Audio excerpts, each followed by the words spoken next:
الحبيب عليه الصلاة والسلام في زمن العهد المكي عاداه من أقرباؤه، وأشق العداوات أن تأتي من القريب.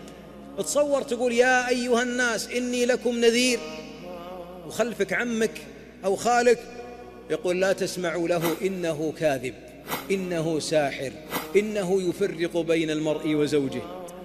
وحبيبنا أحد أكبر ميزات شخصيته بأبي هو وأمي عليه الصلاة والسلام التي ذكرتها عائشة عندما قال زملوني، قالت كلا والله لا يخزيك الله إنك لتصل الرحم، إنك لتصل الرحم.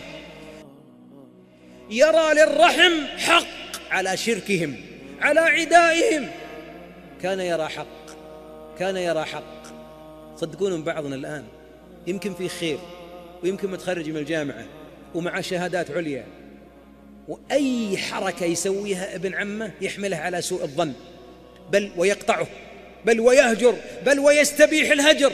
حبيبنا كانت أم جميل زوجة عمه وعمه عبد العزى أبو لهب يضعون الشوك، يفسدون السمعة، يأتون في أعوام الحج عندما يقف الحبيب إلى أمام القبائل يدعوهم يفسدون دعوته، وما ثبت أن الحبيب شتمه ولا ضربه ولا لعنه ولا كهره ولا نهره.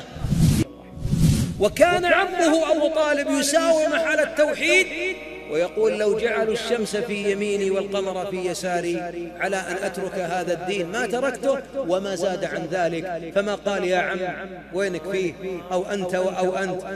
كان الحبيب يحب أن يحافظ على مشاعر أرحامه. هل أنت تحب أن تحافظ على مشاعر أرحامك؟